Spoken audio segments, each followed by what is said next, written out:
Quem foi Jesus? Apenas um homem ou algo muito maior? Mateus capítulo 16, dos versículos 13 ao 15, vai narrar onde Jesus, tendo chegado às regiões da Cesareia de Filipe, perguntou aos seus discípulos: Quem os homens dizem ser o Filho do Homem?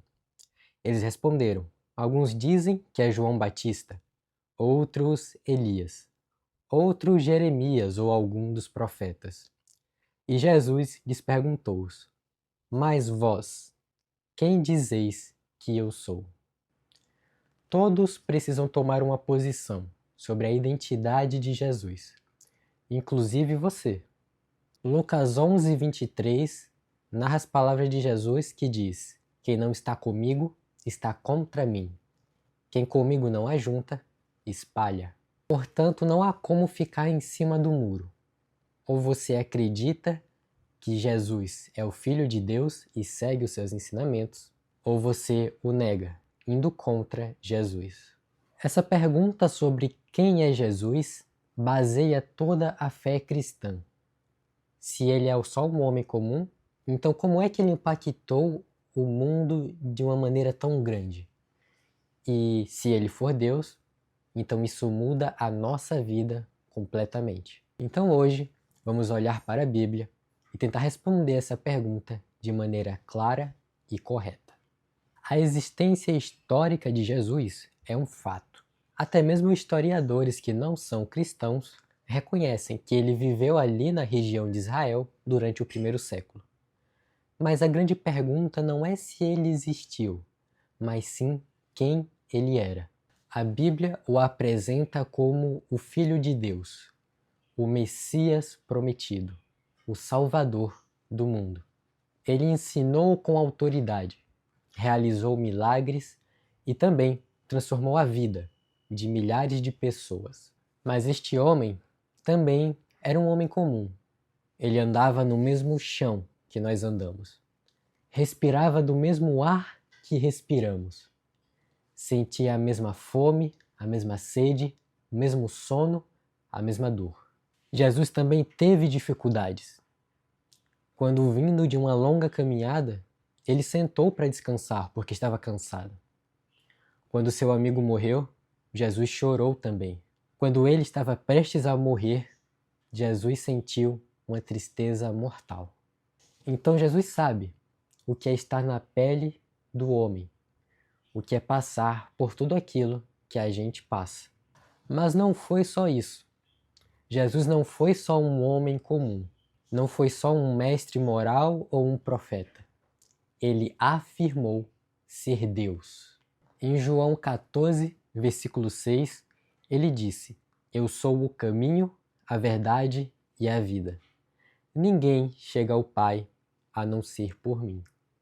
Também em João, no capítulo 10, versículo 30, ele disse: Eu e o Pai somos um, afirmando que ele e Deus eram um só. Então veja que Jesus, em diversos momentos da sua trajetória e daquilo que está registrado na Bíblia, ele afirma com certeza e convicção que ele é Deus. E ele prova isso não somente com palavras, mas também com ações. Em Marcos 4,39, ele acalmou a tempestade, acalmou a violência do mar. Em Mateus 14, do 13 ao 21, ele multiplicou pães e peixes. Em João 2, do 1 ao 11, transformou água em vinho. Em João 11, 43 e 44, ressuscitou os mortos, mostrando sua autoridade até mesmo sobre a morte. E não foi só isso. Jesus ele tinha seguidores, e esses seguidores, ao acompanharem de perto Jesus, testemunharam sobre a sua divindade. João capítulo 20, versículo 28, trata de quando Tomé, após ver Jesus ressuscitado, falou: Senhor meu e Deus meu, o chamando de Deus.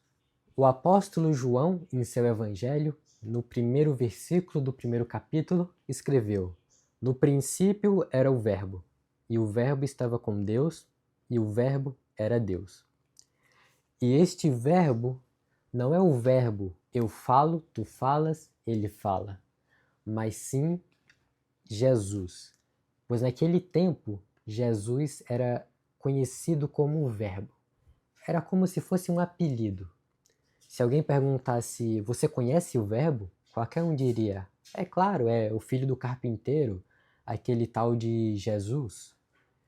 Então, João afirma que o Verbo estava com Deus no início de todas as coisas e o Verbo era Deus. Em Colossenses capítulo 2, versículo 9, Paulo, falando de Cristo, vai dizer: pois nele habita corporalmente toda a plenitude da divindade, mostrando que Jesus realmente tinha em si algo de divino. Há ainda uma prova definitiva. Jesus morreu e foi sepultado, porém ao terceiro dia ressuscitou. Qualquer um que tenha pisado na terra pode ter falado o que for. Talvez tenham outros que tenham dito ser Deus, mas nenhum fez o que Jesus fez. Nenhum venceu a morte. É como está escrito em Romanos 1:4. E com poder foi declarado Filho de Deus, segundo o Espírito da Santidade, pela ressurreição dentre os mortos, Jesus Cristo, nosso Senhor. Com todas essas provas, se Jesus não era Deus, meu amigo, eu não sei mais o que você precisa para acreditar. Ok, se Jesus é Deus, por que ele veio à Terra? Qual era a sua missão aqui? O Evangelho de Lucas vai responder essa pergunta no capítulo 19, versículo 10. Porque o Filho do Homem veio buscar e salvar o que se havia perdido. E o que é isto que se havia perdido? É justamente a relação entre o homem e Deus. Ele veio para nos reconciliar com Deus através do seu sacrifício na cruz. Ele não veio para tirar férias do seu trabalho do céu, de maneira alguma. Ele veio para morrer, para ser crucificado. Antigamente, quando alguém pecava e se arrependia desse pecado, era preciso que ele pegasse um cordeiro e levasse aos sacerdotes, para que aquele cordeiro fosse morto pelo erro que a pessoa cometeu. Aquele cordeiro era um sacrifício para a remissão do pecado de quem o levava. A ideia era que ao ver aquele cordeiro, aquele animal tão pequeno e indefeso e principalmente inocente, que não tinha feito mal algum, ser morto pelos seus pecados. E para que você sentisse que por você ter errado, você estava causando a morte de um ser inocente. Por isso, Jesus veio ao mundo como o Cordeiro de Deus. Ele era o sacrifício perfeito, aquele que mesmo sendo inocente, sem pecado algum, morreria pelo pecado de toda a humanidade. Não só de um ou dois, mas de toda a humanidade. E isso inclui a mim, e isso inclui a você. E graças a esse sacrifício de Jesus, nós tivemos a possibilidade dessa reconciliação com Deus. Sua morte, sepultamento e ressurreição são o centro da fé cristã. É a mensagem do Evangelho.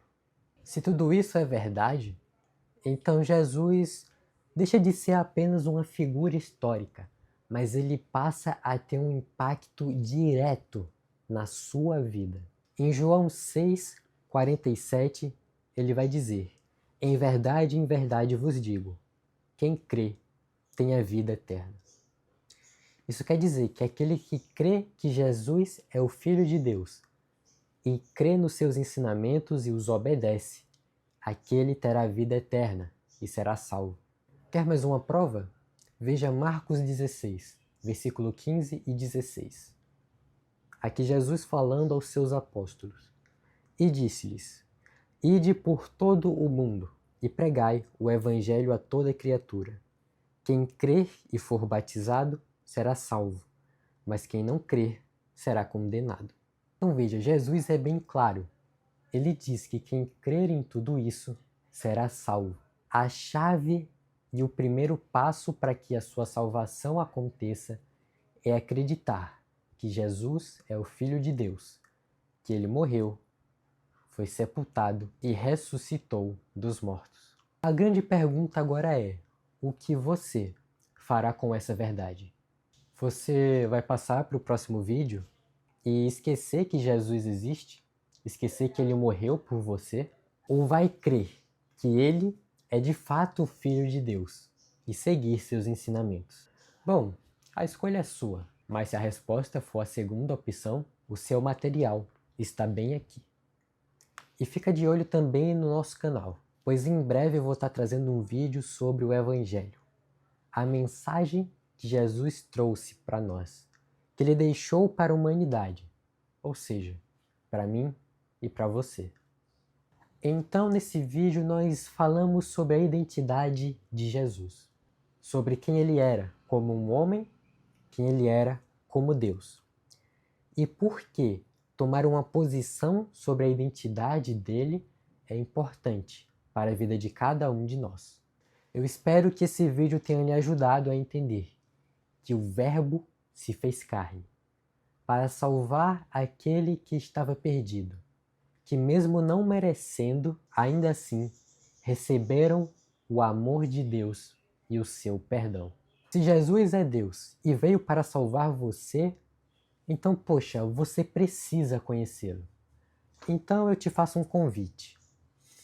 Vamos aprender sobre Jesus. Vamos estudar a palavra, mergulhar verdadeiramente nela e entender o que esse homem, que também é Deus, tem de tão especial que torna possível que nós sejamos salvos. Eu te convido também a se inscrever no canal e ativar as notificações, para que dessa forma você continue recebendo vídeos que vão te ajudar a entender melhor a Bíblia de uma maneira mais fácil. Compartilha também com os seus amigos, para que eles possam te acompanhar nessa jornada de crescimento espiritual. Eu agradeço que você tenha visto até aqui. E mais uma vez, estou feliz que você continua buscando a palavra do Senhor. Continua assim, continua firme. E nós seguiremos juntos, rumo à salvação. Foi um prazer ter esse momento com você e eu te espero no próximo vídeo. Tchau, tchau.